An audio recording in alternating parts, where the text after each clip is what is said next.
बताएगा? नहीं डल रहे हैं, चलो मैं एक साथ डलवा देता हूँ। जो जो पीजीबीपी के हैं उनको एक साथ डलवा देता हूँ बेटा मैं।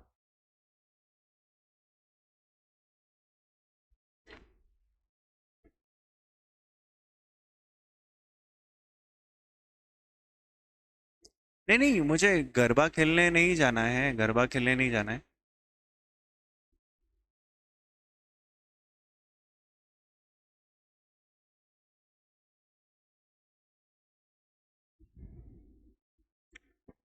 देखो मैंने आप लोगों को कल 32 बताया था। 32 का जो मॉड्यूल का, हाँ, मॉड्यूल का जो क्वेश्चन है वो किया आपने? 32 में जो मॉड्यूल का क्वेश्चन है वो किया?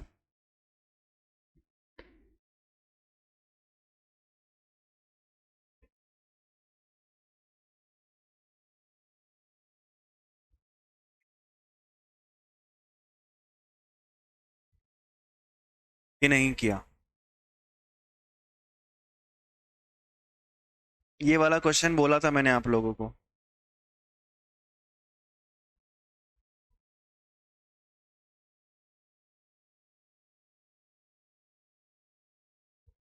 ये नहीं बना, चलो मैं बताता हूँ। मैं बताता हूँ आपको, देखो इजी है, ऐसा कुछ नहीं है। हाँ, आंसर अलग है तो फिर चेक करने दो। Mister Mohan engaged in the business of generation of power furnishes to the following details. He has opted for WDV method and you are required to compute the depreciation. Opening block कितना है?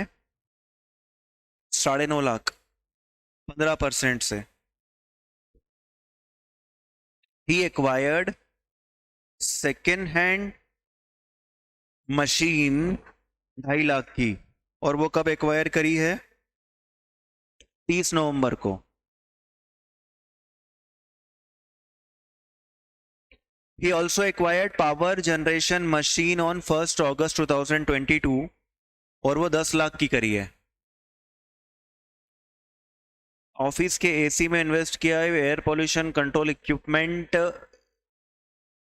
और 2.5 लाख है, और ये 30 जून को आया है। Bought additional power generation machine on 1st Feb 2023। Also he sold asset value valued ₹4 lakh for ₹3,50,000। ठीक है बेटा, ये वाले पॉइंट में आपको कंफ्यूजन आया है क्या कि ये 4 लाख की एसेट कितने में बेच दी, 3.5 लाख में बेच दी? इसमें से कोई कंफ्यूजन होगा आपको? ये अब सुनो, आप में से बहुत सारे लोग सोच रहे होंगे कि हम एक काम करते हैं, 3.5 माइनस कर देते हैं या कुछ कर देते हैं। सुनो, हम सेल जब करते तो सेल की अमाउंट मिली है ना? सेल की जो अमाउंट मिली है वो माइनस करते हैं। देखो क्या बोला था ब्लॉक में, opening balance plus purchase minus cell. आपको 4 लाख की थी ना कितने की थी, उससे क्या लेना देना? आपको जितने पैसे मिले हैं ना, 3.5 लाख मिले हैं, वो माइनस करते हैं।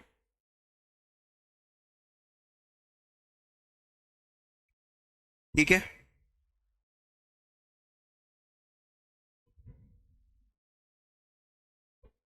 तो हाँ, बेची जितने में वो अमाउंट क्या करेंगे, माइनस करेंगे। अब ये तो, और भाई साहब ने ये बताया ही नहीं, on 1st Feb he sold asset valued 4 lakh for rupees. Asset valued 4 lakh, कौन सी असेट थी भैया? इनका प्रेजेंटेशन देख लो ना, तो इंसान बहरा जाए, पागल हो जाए इंसान।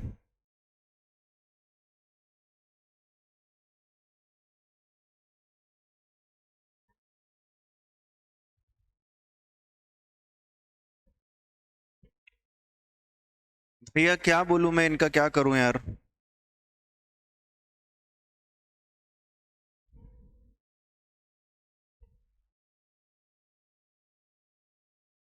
देखो भाई, मैं तो मान लूंगा कि ओपनिंग ब्लॉक में से बेची है। अब इन्हें 3.5 लाख माइनस कहाँ करे, सेल 3.5 लाख माइनस करे हैं तो फिर किस में से कर? देखो मैं आपको बताता हूँ, इसको ऐसे करो अपने अपनी तरीके से। 9.5 लाख है, 9.5 लाख प्लस कितना कर दीजिए, 2.5 लाख, है ना? प्लस कर दीजिए 10 लाख।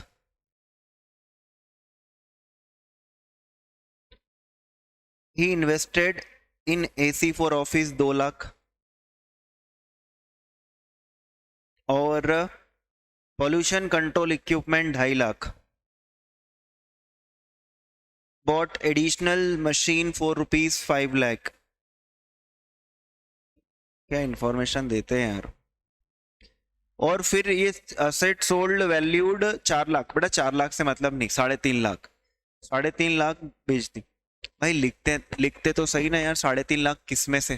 क्योंकि देखो अभी अपन ने पिछले क्वेश्चन किए थे, उसमें लिखा था कि ओपनिंग से बेची या जो बीच में खरीदी वो बेची। अब मैं क्या मानूं? मैं यही मानता हूं कि ओपनिंग में से बेच दी। ठीक है, आप मुझे बताओ ये अमाउंट कितनी आ रही है। इन सबको प्लस करो, 27 लाख,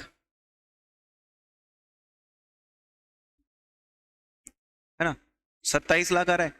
अच्छा एक काम करूं मैं बच्चों, सिंप्लीफाई करने के लिए ये 3.5 लाख में ओपनिंग में से मान लूं, तो जो ओपनिंग है मेरा वो कितना हो जाएगा? 6 लाख। ठीक है,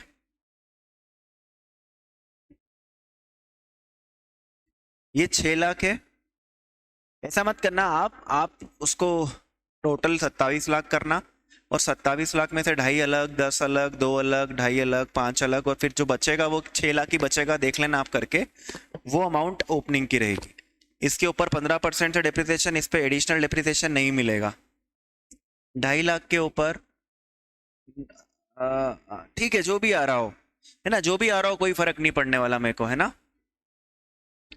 क्यों हाफ क्यों लगेगा?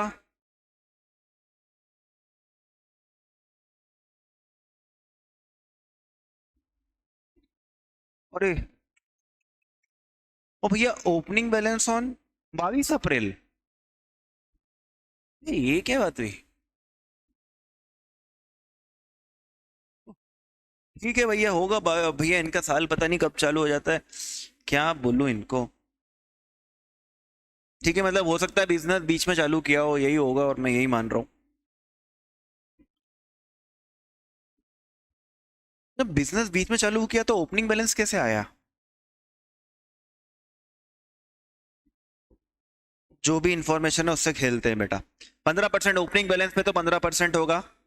ये जो 2.5 लाख है, he acquired second hand machine 2.5 lakh on 30 November, तो इस पे करेंगे 7.5%, और एडिशनल डेप्रिसिएशन नहीं मिलेगा।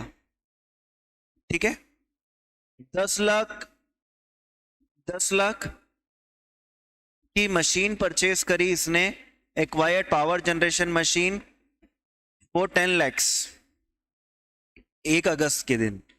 1 अगस्त के दिन तो 15%, और इसके ऊपर एडिशनल डिप्रिसिएशन मिलेगा, तो 10 लाख का 20% एडिशनल डिप्रिसिएशन भी मिलेगा। He invested in AC for office 2 lakh on 9 September, तो 2 लाख का क्या करेंगे? 15% करेंगे।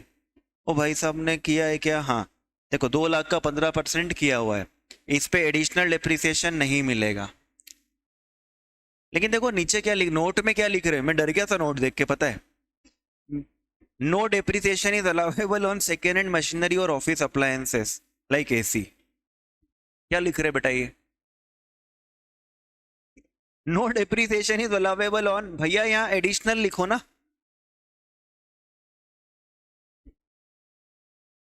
है ना, एडिशनल लिखो। फिर pollution control equipment, pollution control equipment 2.5 lakh है।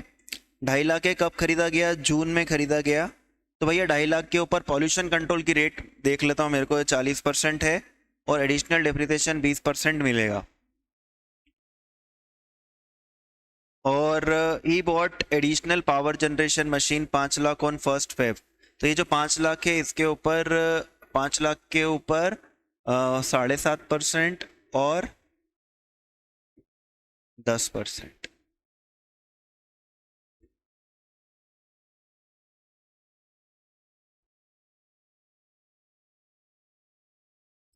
बेटा आप बताओ, यही अनुष्का यही किया था क्या? अनुष्का आपने यही किया था क्या? और किया तो सही है, किया तो सही है ना अपना? देखो इसने पावर जनरेशन, और पावर जनरेशन पे 15% ले रखा है, ठीक है ना, पावर जनरेशन पे तो 15% आएगा, तो ये 1 फरवरी 23 है ना, तो बेटा इसका आधा आधा होगा ना यार। अब देखो कितनी बड़ा ब्लंडर है, हाफ रेट होगा, यहां पर फुल रेट, यहां पर फुल रेट, और सेकेंड हैंड पे भी पता नहीं कैसे सॉल्व करते हैं यार, इनने कुछ हाफ तो किया है। ओ भैया मैं कंफ्यूज हो गया, मेरे को तो नहीं, मतलब ये पता नहीं, ये पागल लोग हैं, पता नहीं क्या कर रहे हैं। सॉल्व तो ढंग से करो, बेचारा बच्चा पगला जाए। बच्चा क्या सरी पगला गया, बेचारा बच्चा तो पगला गया, छोड़ो ना बेटा, अपने हिसाब से करेंगे, ये रहा, इस तरीके से करके आना।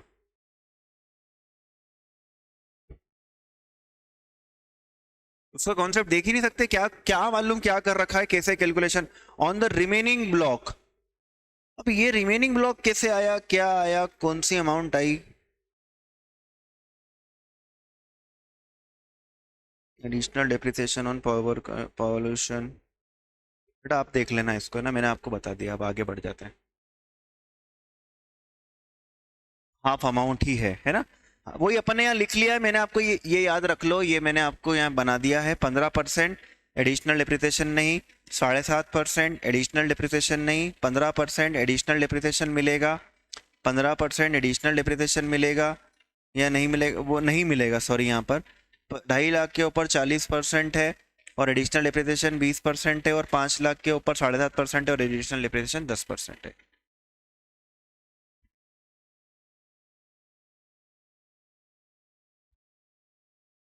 नहीं मेरे को बस क्या है, दिमाग क्यों लगाऊं यार, कोई सॉल्यूशन ऐसा कोई होता है क्या।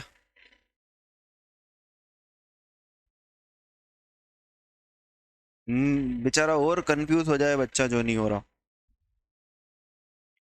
अब आ जाते हैं दोस्तों नेक्स्ट टॉपिक के ऊपर, जो कि हमें पढ़ना था, आज मैं आपको पढ़ा देता हूँ 40 के डिसअलावेंसेस,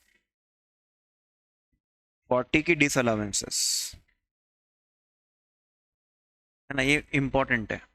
कौन कौन से खर्चे अलाउड नहीं हो, कौन कौन से खर्चे अलाउ नहीं होंगे, इसमें 4 इंपॉर्टेंट है, 40A3, 40A2, 40A1 और 40A1 है,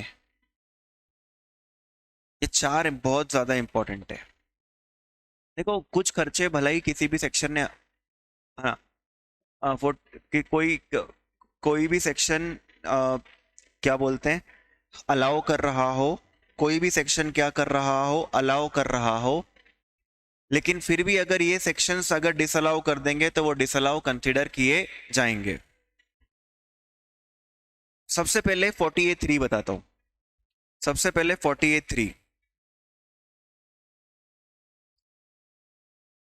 40A3 इज लाइक अगर आप कैश में पेमेंट कर देते हैं, किस में पेमेंट कर देते हैं, नॉन प्रिस्क्राइब मोड में पेमेंट कर देते हैं, section 40A3, section 40A3 is like किसी सिंगल पर्सन को सिंगल डे में 10,000 से ज़्यादा का पेमेंट आप करना चाहते हो तो आपको प्रिस्क्राइब मोड से करना है, otherwise whole of the expenditure will be disallowed.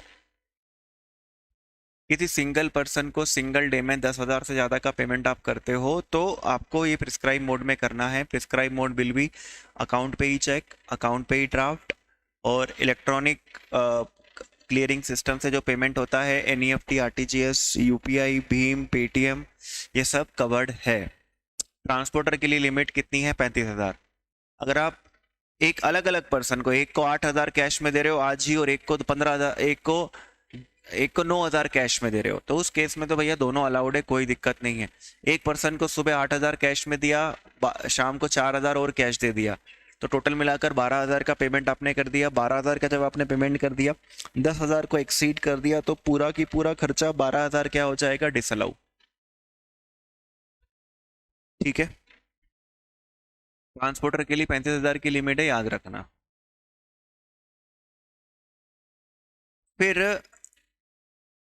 आप किसी को 8,000 आज कैश में पे कर रहे हो, 4,000 उसी पर्सन को कल कैश में पे कर रहे हो, डज नॉट मैटर। वो अलाउड है। क्रॉस चेक और बेरर चेक प्रिस्क्राइब मोड नहीं है। क्रॉस चेक और बेरर चेक जो है वो प्रिस्क्राइब मोड नहीं है, ये याद रखना। तो आपको सर ये इसका यूज कैसे होगा, जैसे आपको पीएनएल बना के दे दिया और यहाँ लिखा स्टेशनरी एक्सपेंसेस, तो हमें पता है कि भैया स्टेशनरी एक्सपेंसेस पीएनएल में आते ही है, क्योंकि जो भी जनरली खर्चे होते हैं वो सब 37 अलाउ कर देता है, 37 के हिसाब से वो पीएनएल में आ जाते हैं। वो यहाँ लिखा रहेगा स्टेशनरी एक्सपेंसेस 15,000 ऐसा लिखा रहेगा, और नीचे नोट में डाल देंगे कि the whole amount of stationery expenses was paid in cash to a person in a single day. तो आपको ये 15,000 पीएनएल से हटाने हैं, 15,000 से आपका प्रॉफिट क्या हो जाएगा, बढ़ जाएगा। यही इंफॉर्मेशन का यूज होता है। ट्रांसपोर्टर को वो बोलेंगे 32,000 रुपये कैश में पे कर दिया है, तो आपको याद रखना ट्रांसपोर्टर के लिए 35,000 तक कोई टेंशन जरूरत नहीं है। फिर कुछ दिन ऐसे होते हैं या कुछ केसेस ऐसे होते हैं जो कि 48(3) के अंदर कवर्ड है, रूल 6DD जब हम पढ़ते हैं, तो उन केसेस में कैश में पेमेंट प्रिस्क्राइब मोड के बिना भी आपने पेमेंट कर दिया तो भी इट विल डू। इसमें मेजर देखो, मेजर मेरे को जो याद रखने के लिए है, एक तो ये कि बैंक स्ट्राइक या बैंक हॉलिडे के दिन पेमेंट करते हैं। इसमें मैं मेजरली वो याद रखना कि 15 अगस्त के दिन पेमेंट किया, 26 जनवरी के दिन पेमेंट किया, रोहित सर के बर्थडे यानी 2 अक्टूबर को आपने क्या किया, पेमेंट किया, चलेगा, है ना। ये मेजरली, क्योंकि इसमें लिख कर नहीं देंगे कि इस दिन बैंक हॉलीडे है, थोड़ा सा आपको दिमाग लगाना पड़ेगा कि इस दिन नेशनल हॉलीडे है, ये बंद रहते हैं, ठीक है। फिर आप गवर्नमेंट को टैक्सेस का पेमेंट कर रहे हो, कैश में कर सकते हो। वो आपको कहेंगे कि भैया म्युनिसिपल टैक्स आपने कैश में पे कर दिया, चलेगा ना, चलेगा, इट्स ओके।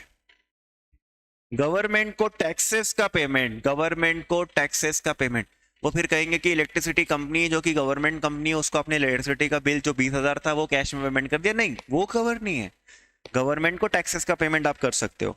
आप आरबीआई को कितना भी नॉन प्रिस्क्राइब मोड में पेमेंट कर सकते हो, ये मत याद रखो, है ना, ये मत याद रखो। कोई इतना हम याद नहीं रख सकते ना। तो ये मेजर ये है कि भैया बैंक स्ट्राइक है, बैंक हॉलीडे है, गवर्नमेंट को टैक्सेस का पेमेंट है, आरबीआई को पेमेंट है, या फिर किसी गांव वाले को गांव में पेमेंट कर रहे हो, या फिर कोई किसान को पेमेंट करते हो, या ऐसे पर्सन को जो कि हॉर्टिकल्चर में है, डेयरी प्रोडक्ट का काम करता है, पोल्ट्री फिश या फिश प्रोडक्ट्स का काम करता है, उसका प्रोड्यूसर या कल्टीवेटर है, दूध वाला नहीं, दूध वाला प्रोड्यूस कर रहा है, मतलब गाय से दूध निकाल रहा है, तो वो वाला चलेगा, आप उसको पेमेंट कर रहे हो। लेकिन किसी की दूध की दुकान है, वो दूध खरीद कर आपको बेच रहा है, तब कवर्ड नहीं है। तो एग्रीकल्चर, फॉरेस्ट के produce, horticulture, flowers, horticulture, dairy product, poultry fish, इनको आप पेमेंट कर सकते हैं, उनकी कल्टीवेटर को चलेगा। डेबिट कार्ड क्रेडिट कार्ड से अनाप शनाप पेमेंट करो तब चलेगा। रिटायरमेंट बेनिफिट 50,000 तक पे कर सकते हो। कॉटेज इंडस्ट्री को विदाउट जो कि विदाउट एड ऑफ पावर काम कर रही है, उसको आप कितना भी नॉन प्रिस्क्राइब मोड से पेमेंट कर सकते हो, बस। फिर आप किसी एम्प्लॉय जिसको आपने टेम्पररी पोस्ट की वो टेम्पररी पोस्ट नहीं किया है, टेम्पररी मतलब एकदम टेम्पररी नहीं किया है, आपने उसको एटलीस्ट 15 दिन से ज्यादा के लिए क्या किया है, पोस्ट किया है, लेकिन वो टेम्पररी है। टेम्पररी मतलब, यहाँ टेम्पररी कहने का मतलब ये है कि वो जल्दी बुला लिया जाएगा उसको, जल्दी बुला लिया जाएगा उसको, और उसका कोई बैंक अकाउंट नहीं है वहां पर, उसका कोई बैंक अकाउंट नहीं है वहां पर जहां भेजा गया है। अब मान लो कि एम्प्लॉय को बोला जा रहा है मजे करके, मजे करके मतलब काम करके आ, अंडमान चले जा। अब बेचारा अंडमान जा रहा है 25 दिन के लिए, वहां उसका बैंक अकाउंट तो होगा नहीं, है ना। 25 दिन के लिए फिर उसको क्या बोलेंगे, जा तेरा खर्चा वर्चा होगा ना, तेरे को वहाँ सैलरी वैलरी कैश में दे देंगे, तो उसकी सैलरी कैश में पे कर दी, चल जाएगा, ओके। तो मेजर क्या याद रखना है, bank strike, bank holiday, government को टैक्सेस, आरबीआई, विलेजर, और ये प्रोड्यूसर और कल्टीवेटर, और कॉटेज इंडस्ट्री, ये मेन याद रख लो। इस दिन कितना भी कर सकते हैं। एम्प्लॉय को रिटायरमेंट बेनिफिट 50,000 तक कैश में पे कर सकते हैं, उससे ज़्यादा का पेमेंट होगा तो फिर वो खर्चा नहीं माना जाएगा, अगर वो प्रिस्क्राइब मोड से नहीं होता है तो। क्या भैया 48(3) समझ में आ गया?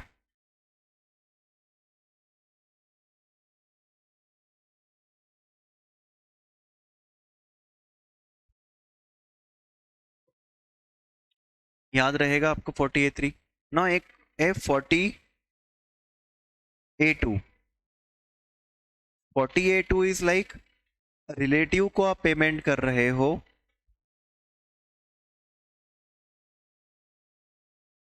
तो जो एक्सेसिव पेमेंट कर रहे हो वो डिसअलाउड है। जो मार्केट वैल्यू से ज़्यादा का आप पेमेंट करते हो, रिलेटिव्स का मतलब यहाँ पर लाइक स्पाउस हो गया, चिल्ड्रन हो गया, पेरेंट्स, ब्रदर, सिस्टर और एनी लीनियर असेंडेंट और डिसेंडेंट, ठीक है, आप इनको पेमेंट करते हो और मार्केट वैल्यू से ज़्यादा पेमेंट कर रहे हो। जैसे फॉर एग्जांपल आपको लिख के देंगे कि भाई को पेमेंट किया जा रहा है और भाई को जो पेमेंट बनता था माल खरीदने के लिए, अपने भाई से ही माल खरीदा है, तो भाई को जो पेमेंट बनता था वो उसकी मार्केट वैल्यू 10 लाख थी, लेकिन आपने उसको 15 लाख रुपए का पेमेंट किया, तो आपके लिए वो जो एक्स्ट्रा पेमेंट है यानी 5 लाख रुपए है वो खर्चा माना नहीं जाएगा। Only excessive payment is disallowed. और 48(3) में क्या था, 10,000 से ज्यादा होने पर पूरा पेमेंट क्या था, डिसअलाउड था, पूरा पेमेंट डिसअलाउड था। लेकिन यहाँ पर सिर्फ और सिर्फ जो एक्सेसिव है वही क्या होगा, डिसअलाउ होगा। अगर कोई कंपनी है तो कंपनी के लिए डायरेक्टर रिलेटिव है, कंपनी के लिए डायरेक्टर के रिलेटिव भी रिलेटिव है, कंपनी के लिए डायरेक्टर का जहां पर सब्सटेंशियल इंटरेस्ट है वो भी रिलेटिव है।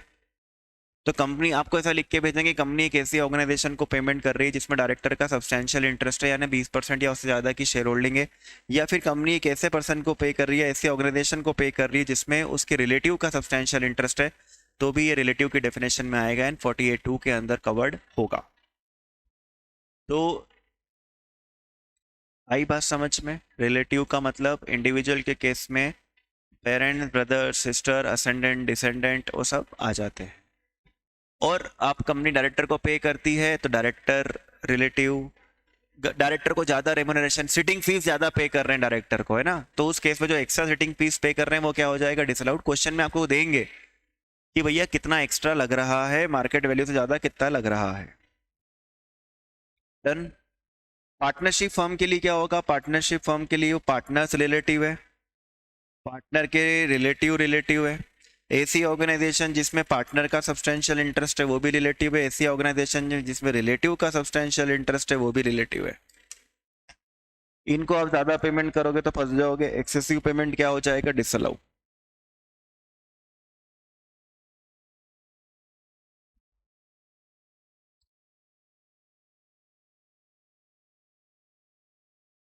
ओके, अभी तक मैंने आप लोगों को 35 बता दिया, साइंटिफिक रिसर्च था।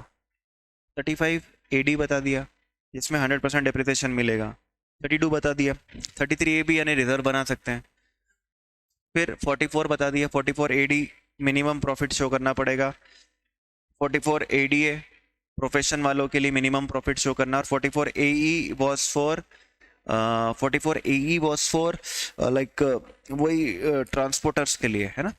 35 डी प्रीलिम एक्सपेंसेस था, 35 डीडीए वीआरएस था, और 36 था आप लोगों का various expenditures were covered over there, जिसमें सब्जेक्ट टू 43 बी वाले भी कुछ खर्चे थे। अब है ना, अगर आप किसी नॉन रेसिडेंट को पेमेंट कर रहे हो,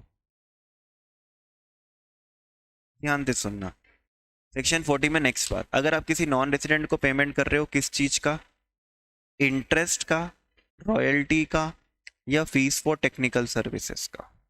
आप किसी नॉन रेसिडेंट को पेमेंट करते हो, क्वेश्चन में ऐसा लिखा मिले कि भैया एक नॉन रेसिडेंट को पेमेंट किया गया, ब्याज का पेमेंट किया गया, उसके ऊपर टीडीएस काटा नहीं, या टीडीएस तो काट लिया, टीडीएस तो काट लिया बट जमा नहीं किया, टीडीएस तो काट लिया लेकिन डिपॉजिट नहीं किया। सो अगर कोई interest, royalty, fees for technical services का पेमेंट कर रहे हैं किसको, नॉन रेसिडेंट को, और उस नॉन रेसिडेंट का हमने टीडीएस नहीं काटा या टीडीएस तो काट लिया बट काट के जमा नहीं किया। टीडीएस कब काटना है, आपको प्रीवियस ईयर में काटना है, और जमा कब तक करना है, प्रीवियस ईयर में कर दोगे तो बहुत ही अच्छी बात है, प्रीवियस ईयर में नहीं कर पाए यानी 22-23 में नहीं कर पाए तो रिटर्न फाइलिंग के पहले पहले पेमेंट कर देना, तो बहुत अच्छी बात है, तो वो खर्चा मान लिया जाएगा। अगर इन दोनों में से दोनों कंडीशन सेटिस्फाई नहीं करी या दोनों में से एक भी कंडीशन सेटिस्फाई नहीं करी तो बेटा 100% जो एक्सपेंस है वो डिसअलाउड हो जाएगा।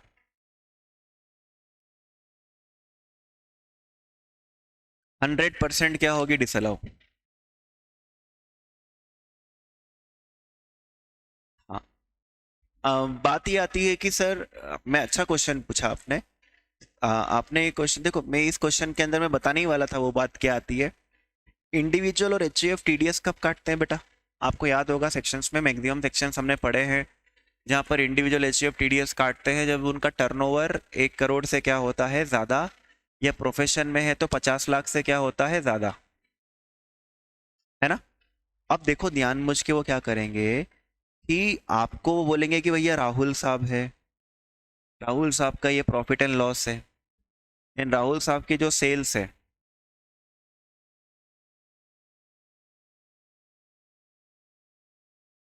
वो 99 लाख है। अब बताइए, क्या वो टीडीएस काटने के लिए लाइबल थे क्या? नहीं थे। तब तो ये पॉइंट एप्लीकेबल नहीं होगा। आपको टीडीएस तभी, आप टीडीएस तभी काटोगे ना जब आप टीडीएस काटने के लिए लाइबल होंगे। अगर आप लाइबल ही नहीं थे तो फिर ये जो हम डिसअलावेंसेस डिस्कस कर रहे हैं वो आएगी ही नहीं। ठीक है।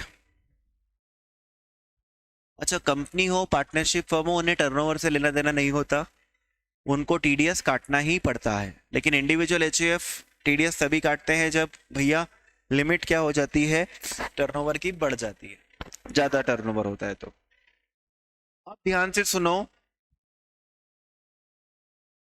देखो इसमें क्या केस बनेगा। इसमें ये केस बनेगा कि टीडी हमारा पेमेंट हमारे लिए साल कौन सा है, 22-23। टीडीएस डिडक्ट किया, टीडीएस डिडक्ट 22-23 में किया और डिपॉजिट किया 23-24 में, बिफोर रिटर्न। वो खर्चा कब आएगा? वो खर्चा कब का खर्चा माना जाएगा? वो 22-23 का ही खर्चा माना जाएगा। अगर आपने टीडीएस डिडक्ट कब किया, 22-23 में, और डिपॉजिट कब किया, 23-24 में, आफ्टर रिटर्न, तो ये खर्चा तो माना जाएगा लेकिन 22-23 का नहीं। कब का? 23-24 का। ठीक है। अगर आपने टीडीएस काटा ही 23-24 में, मतलब जैसे क्या हुआ कि मुझे ना से मुझे जानवी को कुछ पेमेंट करना था, तो मैंने उसको पेमेंट मेरे को 22-23 में पेमेंट करना था। फॉर एग्जांपल मार्च मार्च में पेमेंट करना था, लेकिन मैं उसको पेमेंट नहीं मैंने उसका ना टीडीएस काटना भूल गया। अब हुआ है कि मुझे अप्रैल में अगले साल फिर पेमेंट करना पड़ा, तो मैंने क्या करा, अगले साल के पेमेंट में से पिछले साल जो टीडीएस काटना भूल गया था वो भी काट लिया। तो टीडीएस कब काटा मैंने? 23-24 में। और डिपॉजिट, सुनो, डिपॉजिट आफ्टर हो या बिफोर हो, डिपॉजिट आफ्टर हो या बिफोर हो, टीडीएस डिडक्ट अगर 23-24 में हुआ है तो ये जो खर्चा माना जाएगा ये 23-24 का ही माना जाएगा। इस साल के P&L से हटाना पड़ेगा, अगले साल के प्रॉफिट एंड लॉस में इसे कंसिडर किया जाएगा।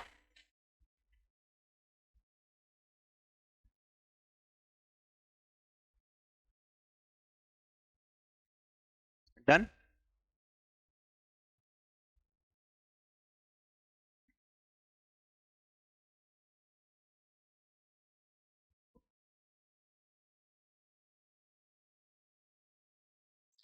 अच्छा, 48-3 में एक चीज और मेरे से स्किप हो गई जिसके ऊपर क्वेश्चन बनता है, बताता हूँ।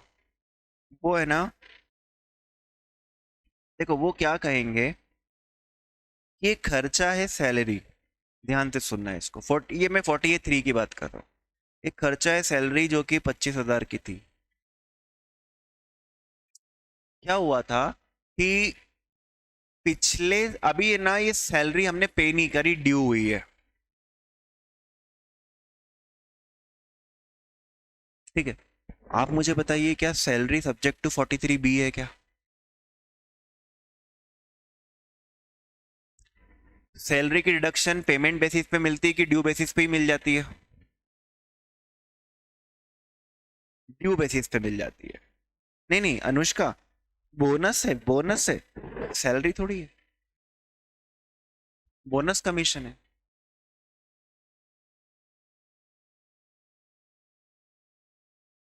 ठीक है। मतलब हमने क्या करा, जैसे मान लो आपको ये कहेंगे कि 21-22 की जो सैलरी थी वो 25,000 थी, एक सैलरी का अमाउंट 25,000 था, बाकी और भी सैलरी होगी, लेकिन we are talking about this particular 25,000, उसकी ड्यू बेसिस पे डिडक्शन ले ली थी। लेकिन अब क्या करा नालायकों ने, 22-23 के अंदर उस सैलरी का पेमेंट किया और वो सैलरी का पेमेंट कैश में कर दिया, which is non prescribe mode. मतलब क्या किया, पहले तो ड्यू बेसिस पे आपने डिडक्शन ले ली,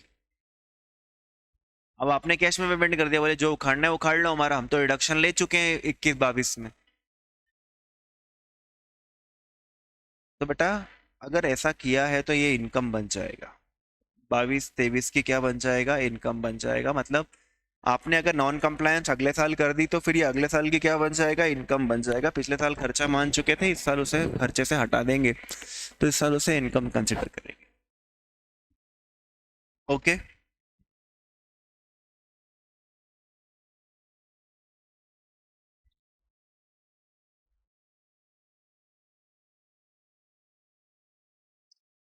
आ गया। ओके, नाउ नेक्स्ट इज कि ये वाला पॉइंट हम देख लेते हैं।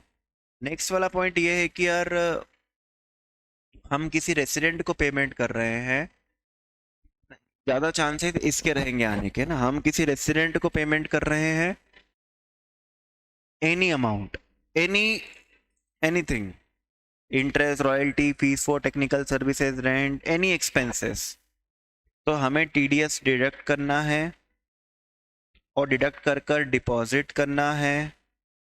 वही डिपॉजिट कब तक करना है, बिफोर फाइलिंग ऑफ रिटर्न तक। तो बेटा 100% एक्सपेंडिचर अलाउ हो जाएगा। अगर आप में से दोनों कंडीशन फुलफिल नहीं करी या दोनों में से एक कंडीशन फुलफिल नहीं करी, अगर रेसिडेंट को हम पेमेंट करते हो 30% डिसअलाउ होगा। तो जो नॉन रेजिडेंट के केस में था, नॉन रेजिडेंट में क्या था, सिर्फ 3 चीजें कवर थी, इंटरेस्ट, रॉयल्टी और fees for technical services. Interest, royalty, fees for technical services, इसके अलावा कोई और पेमेंट कवर्ड नहीं था। अगर टीडीएस काटना भूल गया या जमा करना भूल गया, दोनों ही हो गया, तो 100% डिसअलाउड था। यहाँ कोई भी पेमेंट हो जो कि रेसिडेंट को किया जा रहा हो, जिसपे टीडीएस बनता था, टीडीएस काटा गया, काट के जमा किया गया, तो ही 100% डिडक्शन मिलेगी। अगर कुछ भी कंप्लायंस नहीं करी तो 30% क्या हो जाएगा, डिसअलाउ। 70% तो अलाउड रहेगा। और फिर जब कंप्लायंस कंप्लीट कर लोगे तो उस साल जो बचा हुआ था वो क्या कर दिया जाएगा, अलाउ कर दिया जाएगा। मतलब 30% जो डिसअलाउड था वो अलाउ हो जाएगा।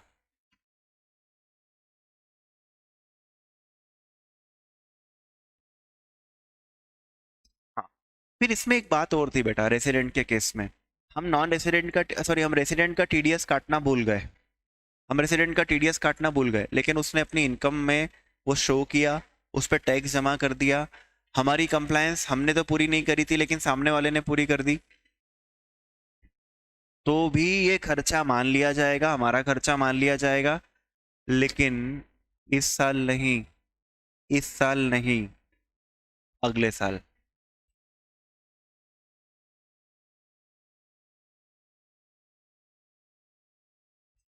फैमिली प्लानिंग सिर्फ कॉर्पोरेट असेसीज के लिए है, ठीक।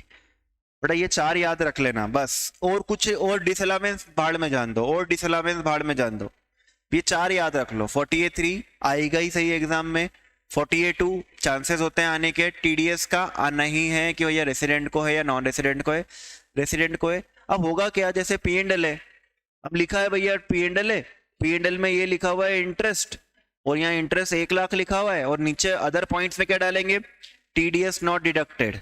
तो भैया हमको पता होना चाहिए टीडीएस डिडक्ट होना चाहिए, तो खर्चा हटा देंगे, 1 लाख से प्रॉफिट बढ़ जाएगा।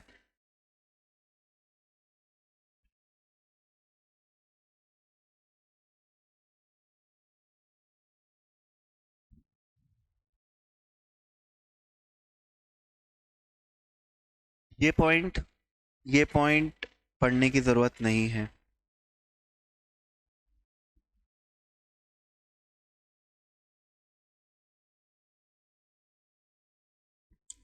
ठीक है, ये मेजर था। 37 जो भी खर्चे कहीं और नहीं आते, मतलब डेप्रिसिएशन को छोड़ दो, रिजर्व्स को छोड़ दो, 33 एबी वाले, साइंटिफिक रिसर्च के डोनेशन को छोड़ दो, 35 एडी के अंदर असेट को एक्सपेंडिचर मानते वो छोड़ दो, वीआरएस को छोड़ दो, प्रीलिम एक्सपेंसेस को छोड़ दो, फिर 36 के अंदर बोनस, कमीशन और employers contribution to RPF, pension fund, stock की प्रीमियम, एसटीटी, सीटीटी, वो सब छोड़ दो, जो जहाँ लिखे हो, जो उसके अलावा जो भी खर्चे होते हैं वो अलाउड होते हैं एज पर सेक्शन 37। इसके अलावा जो भी खर्चे होते हैं दोस्तों वो अलाउड होते हैं एज पर सेक्शन 37। आपको ये देखना है कि वो खर्चा बस किसी और सेक्शन से कवर तो नहीं है, क्या एक्सपेंडिचर कैपिटल नेचर का तो नहीं है, क्योंकि रेवेन्यू नेचर का ही आता है। वो तो क्या होता है 35 बोल देता है या 35 एडी बोल देता है, तब हम क्या करते हैं कैपिटल नेचर को भी वहां शो कर देते हैं। पर्सनल नेचर का तो नहीं है। आपको लिख देंगे P&L के अंदर घर की लाइट का बिल पे, मतलब आप तो दिमाग लगाओ ना, वो हटाना ही पड़ेगा प्रॉफिट एंड लॉस से। क्या बिजनेस चालू होने के बाद की है, क्या expenditure must have been incurred for the purpose of business and profession in the previous year, in the previous year, ठीक है। तो बिजनेस चालू होने से पहले के खर्चे क्या होंगे भैया, वो प्रीलिम एक्सपेंसेस में आएंगे, 1/5 किया जाएगा। एक्सपेंडिचर इलीगल नहीं होना चाहिए। अब आपको पेंडल बना के लिखा और बोला कि आपके ऊपर लॉ ब्रेक करने की पेनल्टी लग गई, तो भैया इलीगल काम किया आपने, एनवायरमेंटल पॉल्यूशन किया उसके लिए पेनल्टी लगा दी, कुछ मनी लॉन्ड्रिंग का काम किया उसके लिए पेनल्टी लग गई, या फिर आपने बिना बिल के माल बेच दिया उसकी पेनल्टी लग गई, या फिर पुलिस वाले को रिश्वत देते पकड़ा गए और वो रिश्वत ब्राइब वगैरह P&L में लिख दिया आपने, है ना, तो भैया उस केस के अंदर आपको वो खर्चा माना नहीं जाएगा, इलीगल नहीं होना चाहिए। CSR एक्सपेंसेस अलाउड नहीं होते हैं, याद रखना है। CSR एक्सपेंसेस अगर P&L में दिखे हैं तो जो है उनको हटा दीजिएगा। CSR is not allowed even if it is allowed by, even if it is required to do by the Companies Act, still this CSR is disallowed over here। क्योंकि मैंने कहा था CSR एक्सपेंसेस की 80G में क्या मिल जाएगी, deduction मिल जाएगी, तो टोटल GTI निकल जाएगी, उसमें से डिडक्शन माइनस करेंगे, फिर वही 50% of qualifying limit, 100% of qualifying limit, 50%, 100%, वो आपको याद आ रहा होगा, CSR वहां माइनस हो जाते हैं। एडवर्टीजमेंट इन पॉलिटिकल पार्टी के ब्रोशर, अगर आपने देखो एडवर्टीजमेंट खर्चा है, एडवर्टीजमेंट खर्चा है, P&L में आएगा, कोई दिक्कत नहीं है। Advertisement will be debited to P&L, कोई दिक्कत नहीं है। लेकिन अगर एडवर्टीजमेंट पॉलिटिकल पार्टी के सोवेनियर्स में किया है, जैसे भी चुनाव आने वाले हैं, तो उस केस में ये घोषणा पत्र तैयार करते हैं, है ना, उस घोषणा पत्र में आपने अपना एडवर्टीजमेंट कर दिया, अपनी फर्म का, अपनी ऑर्गेनाइजेशन का कर दिया, तो उस केस में वो एडवर्टीजमेंट हट जाएगा। हाँ, ये कहाँ पर आ जाते हैं, GGB GGC के अंदर आ जाते हैं, तो डोनेशन माना जाता है। हाँ, बता ही रहा था मैं। देखो PGBP के P&L से तो हट जाएगा, PGBP के P&L से तो हट जाएगा, लेकिन GTI आने के बाद GGB GGC में डिडक्शन मिल जाएगी। कीमैन इंश्योरेंस प्रीमियम नहीं आती है ना, कीमैन इंश्योरेंस प्रीमियम आती है। कीमैन देखो CSR नहीं, मेजर ये याद रखना है, जो नहीं आएगा CSR नहीं आएगा, ये पॉलिटिकल पार्टी के ब्रोशर में जो एडवर्टीजमेंट दिया वो नहीं आएगा, कीमैन आएगा, इलीगल नहीं आएगा। देखा आपने, पेनल्टी दिख गई, है ना, पेनल्टी दिख गई, लॉ ब्रेक कर। देखो क्या होता है, लॉ आपने टाइम पर पेमेंट नहीं किया GST का तो ब्याज लग गया, है ना, that is not illegal, that is not illegal. Illegal is like you are doing penalty, मतलब बेसिकली पेनल्टी जहां पर भी लगी वो क्या रहेगी, आपकी इलीगल रहेगी, और वो चीज नहीं आएगी। इंटरेस्ट इज अलाउड, आपने इनकम टैक्स आपने GST का लेट पेमेंट किया, उस पर ब्याज लग गया, वो अलाउड है। लेट पे करना इज नॉट इलीगल, क्योंकि वो खुद ही बोलते हैं ना, लेट पे करो कोई दिक्कत नहीं, ब्याज के साथ कर देना। Illegal is something what law is not allowing you to do and still you are doing it.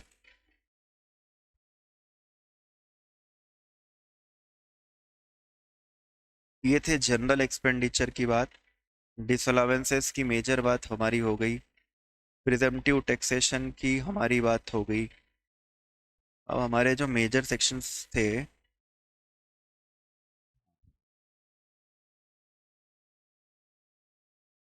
48 2 48 3, है ना, 48 1, वो मैंने 48 स्टार्टिंग में कैपिटल लेटर में लिख दिया था ना, वो ध्यान रखना बेटा, वो कैपिटल लेटर नहीं है, 48 1 है, वो छोटा है। ये पेमेंट टू नॉन रेसिडेंट वाला 48 1 है, payment to resident 30% disallowed, payment to relative, payment cash payment. 43B के अंदर किन किन चीज़ों की डिडक्शन पेमेंट बेसिस पे मिलती है, देखो किन किन चीज़ों की मिलती है, एक बार मुझे बता दो तो। 43B के हिसाब से क्या क्या चीज़ें पेमेंट बेसिस पे मिलती है? Bonus, commission, employer's contribution to RPF, या रिकॉग्नाइज फंड। और इंटरेस्ट किसको पे कर रहे हो? बैंक को पे कर रहे हो या एनबीएफसी को पे कर रहे हो? ठीक है, ये होता है इंटरेस्ट सबका। नहीं बेटा, इंटरेस्ट सबका नहीं, इंटरेस्ट सिर्फ किसका? बैंक का, एनबी। और भी देखो, और भी है जो 43B में आते हैं। तो सर फिर आपने 36 में तो बताया नहीं हमको। बेटा वो जो बचे हुए खर्चे हैं वो 36 में नहीं आते, वो 37 में आते हैं, जनरल एक्सपेंसेस में आ जाते हैं। तो फिर उनके लिए भी 43B एप्लीकेबल है, वो मैं बता देता हूँ क्या है। आप गवर्नमेंट को कोई भी टैक्सेस का पेमेंट करना, तभी डिडक्शन मिलेगी जब आपने वो एक्चुअली पे कर दिया हो।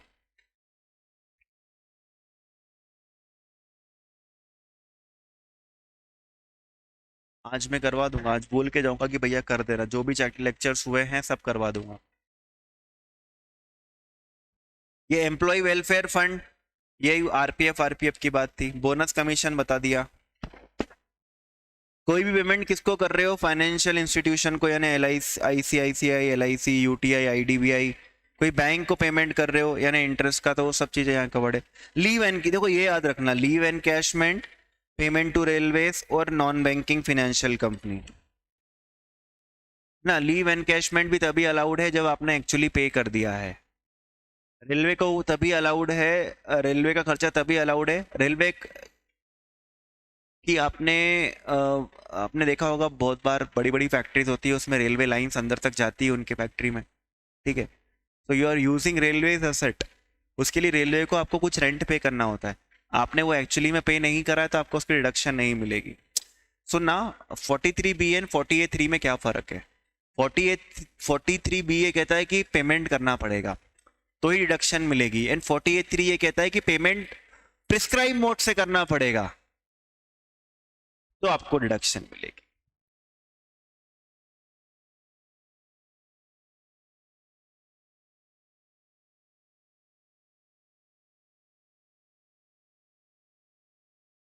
स्पेशल रेट ऑफ इनकम में बेटा बहुत सारी लिस्ट होती है, लेकिन स्पेशल रेट ऑफ इनकम के अंदर जो इनकम्स आती है, एक तो आ जाती है आपकी 111A short term capital gain STT paid, 112 long term capital gain, 112A long term capital gain STT paid,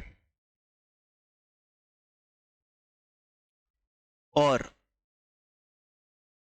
एक सेक्शन है 115BB कैजुअल इनकम। ठीक है, ये मेजर है।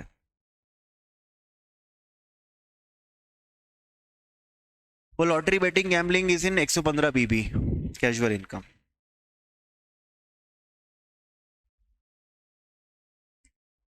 बेटा बैंक वालों का ब्याज खा के बैठे हो, बैंक वालों का ब्याज खा के बैठे हो, आपको डिडक्शन मिलेगी क्या? नहीं, बिकॉज पेमेंट होना चाहिए।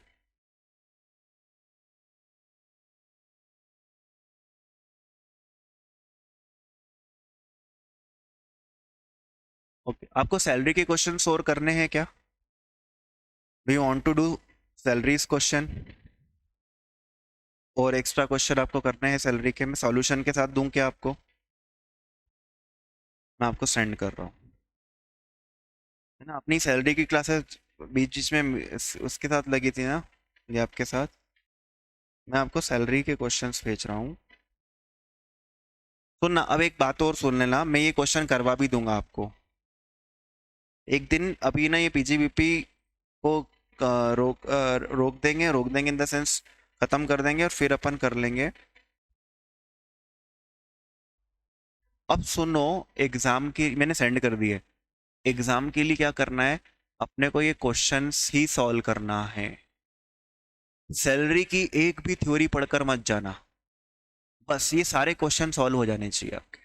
22-28 क्वेश्चन है, सारे कॉन्सेप्ट क्लियर, बस सैलरी के सारी चीजें क्लियर हो जाएगी आपकी। ये सैलरी के क्वेश्चन मैंने भेज दिए ना। ये टोटल कितने क्वेश्चन है अपने सैलरी के?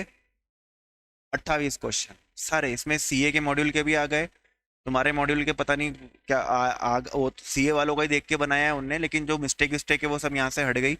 सारे पॉइंट्स इसके अंदर कवर्ड हो गए। आप एक बार इसका सॉल्यूशन, ये रहा, इसके सॉल्यूशंस भी बना दिए मैंने, है ना। क्वेश्चन नंबर 1 से लेकर क्वेश्चन नंबर लास्ट तक सॉल्यूशन भी बना दिए। ये भी आपको सेंड कर दूंगा, अगर आप खुद ट्राई करना चाह रहे हो पहले तो कर लो, नहीं तो आप बोलोगे तो सीधा सॉल्यूशन भेज देता हूँ। सॉल्यूशन अगर कुछ गलती हो रही है या कुछ नहीं जम रहा है तो सॉल्यूशन देख देख के ट्राई कर लो। ये भी शेयर ही कर देता हूँ।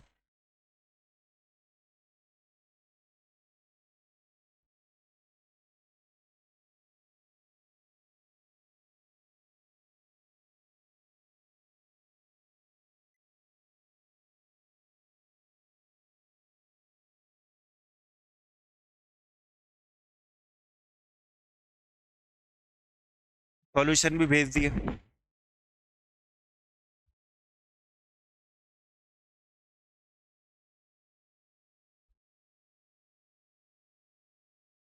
आपको मैं 3 दिन दे रहा हूँ। 3 दिन जब अपन पढ़ेंगे सही, अपन पढ़ना चालू रखेंगे। इवन आज और कल और परसों मंडे, है ना, मंडे तक आप क्या करिए, ये क्वेश्चन सॉल्व करने की कोशिश कीजिए, ठीक है। फिर ये क्वेश्चन खत्म होने के बाद I will send a sheet for PGBP question, ठीक है। तो पीजीबीपी के सारे क्वेश्चंस अपन लगा लेंगे, और फिर एक हाउस प्रॉपर्टी की भेज दूंगा, वो आप लगा लेना, वो इजी है।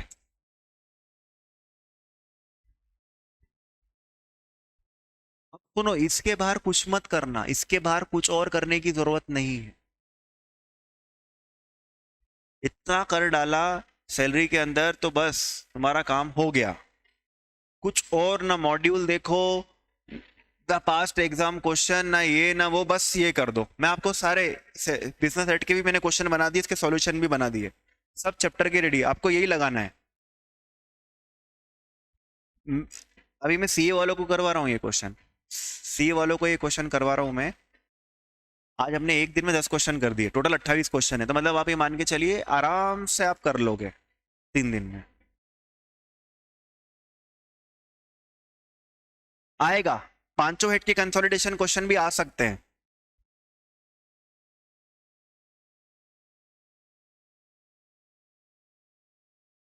है ना।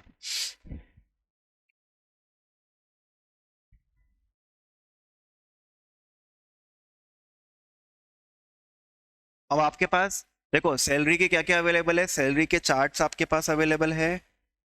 यू हैव सैलरीज चार्ट जिसमें शॉर्ट शॉर्ट में बने हुए हैं। You have salaries complete question with every single point possible of salary head I have covered over here, और उसके सॉल्यूशंस सेम पीजीबीपी के short notes you have. But अभी मैं एक साथ उसके क्वेश्चन नहीं भेज रहा हूँ, क्वेश्चन पहले सैलरी खत्म करो फिर भेजूंगा।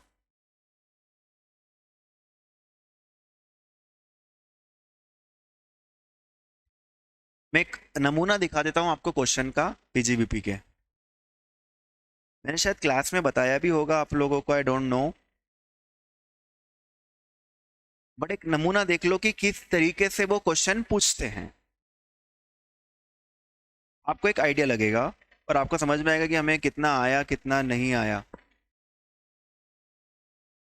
ये ना, मैं ऐसा ये वाली शीट नहीं भेजूंगा, जो मैंने क्वेश्चंस बनाए हैं वो भेजूंगा, ये यहाँ पर ऐसे ही बस देख लो क्वेश्चन की क्या है। या क्लास में बताया था शायद मैंने आप लोगों को एक ऐसा कुछ कि नहीं बताया था।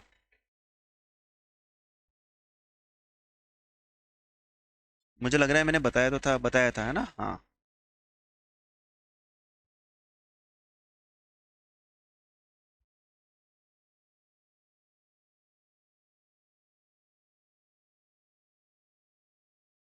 देखो क्वेश्चन मेजरली अगर डिप्रिसिएशन के आएंगे तो ये इस तरीके से आएंगे, मैंने क्लास में करवाए थे आपको ये क्वेश्चन, मैं आपको शीट दूंगा उसमें भी आपको मिल जाएंगे डिप्रिसिएशन के। अब इसमें है ना, ये आ सकता है, इन सब चीज़ों का पूछ सकते हैं कि भैया ये खर्चा अलाउड होगा कि नहीं होगा, ऐसा पूछ सकते हैं। और ये मैं बताना चाह रहा था कि देखो ऐसा आपको क्या दे देंगे, प्रॉफिट एंड लॉस। क्लास में कोई नहीं, कोई अर्जेंट, हाँ कोई अर्जेंट नहीं है, अपन देखो वो कर दिया था मैंने उससे को।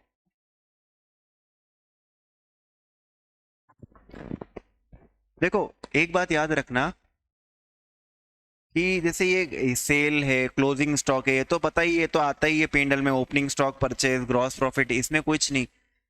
इनकम फ्रॉम यूटीआई तो मैंने कहा था कि भैया ये तो कहीं और चला जाएगा, हटा देना। तो आपका प्रॉफिट क्या करेंगे हम, ये वाला प्रॉफिट उठाएंगे। प्रॉफिट कितना दे रखा है, 50,000। अब ये इनकम हटानी पड़ेगी यहाँ से, तो लेस कितना कर देंगे, 2400। तो ऐड या लेस करते जाना है। सैलरी दे रखी है, rent and taxes, interest on loan, depreciation, loss on sale of share. अब ये दिख रहा है, ये तो हट जाएगा, यहाँ से नहीं आएगा। ये लॉस लॉस से प्रॉफिट कम होता है, तो ये प्रॉफिट क्या हो जाएगा, बढ़ जाएगा। ऐड कर देंगे loss on shares, general expenses, और ये दे रखा है। फिर ये वो बच्चों जैसा अकाउंट्स का एडजस्टमेंट है ये, कि ओपनिंग स्टॉक कम लिखा गया था, तो ओपनिंग स्टॉक बढ़ेगा तो प्रॉफिट क्या हो जाएगा, कम हो जाएगा। क्लोजिंग स्टॉक बढ़ेगा तो प्रॉफिट क्या हो जाएगा, बढ़ जाएगा। Salary include 10,000 paid to is brother which is unreasonable to the extent of 2,000। 10,000 की सैलरी लेकिन 2,000 के लिए तो मैंने बोला था जितना अनरीजनेबल है, जितना एक्सेसिव है, वही क्या है, डिसअलाउड है। तो 2,000 क्या करना पड़ेगा हमारा, ऐड हो जाएगा, 2,000 से प्रॉफिट बढ़ जाएगा। ये whole amount of stationery was paid in cash. Stationery की अमाउंट कहाँ दे रखी है, ये रही 23,200, पूरा कैश में पे कर दिया, तो ये तो खर्चा ही नहीं माना जाएगा, इसको भी ऐड कर देंगे। 23,200 को भी क्या कर देंगे, ऐड कर देंगे। तो हमने क्या करा, स्टार्टिंग करी नेट प्रॉफिट से, और उसमें ऐड करते गए या फिर लेस करते गए। फिर डेप्रिसिएशन का कैलकुलेशन करवा लिया।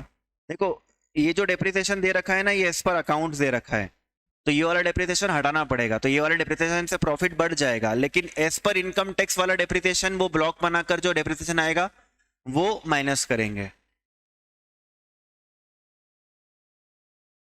देखो rent and tax includes GST liability paid on 7/4, है ना। जीएसटी की लाइबिलिटी 7/4 को पे कर दी। देखो 7/4 23 को, हमारा साल क्या है, 22-23। अभी ना तो साल नेक्स्ट ईयर पे चलेगा ना बेटा, नेक्स्ट ईयर भी पेमेंट चलता है, लेकिन रिटर्न फाइलिंग के पहले पहले कर देना चाहिए, ठीक है, it's okay. Donation to public charitable trust, donation disallowed होते हैं, वो तो साइंटिफिक वाले अलाउड होते हैं। तो 2,000 क्या कर देंगे हम, डिसअलाउ कर देंगे, ऐड बैक कर देंगे। यहाँ पर क्या करें, तो बस यही है, इस प्रॉफिट में ये जो हमने करते जाए उसको ऐड करते जाओ, जो लेस हो रहा है वो चीज़ लेस कर दो। डेप्रिसिएशन का ये ब्लॉक बनाकर ओपनिंग प्लस ऐड और सेल प्रोसीड माइनस करके डेप्रिसिएशन कैलकुलेट करा, या माइनस करो, ठीक है। इस तरीके से क्वेश्चन करते हैं। मैं करवाऊंगा पीजीबीपी की क्वेश्चन करवाऊंगा, लेकिन पहले आपको सैलरी का टाइम दे रहा हूँ कि आप सैलरी निपटा लो। पीजीबीपी की मैंने ऑलमोस्ट थ्योरी बता दी है जो इंपॉर्टेंट थी। अब पीजीबीपी के सिर्फ क्वेश्चंस करने रहेंगे, है ना। पीजीबीपी के सिर्फ हमें क्वेश्चंस करने हैं।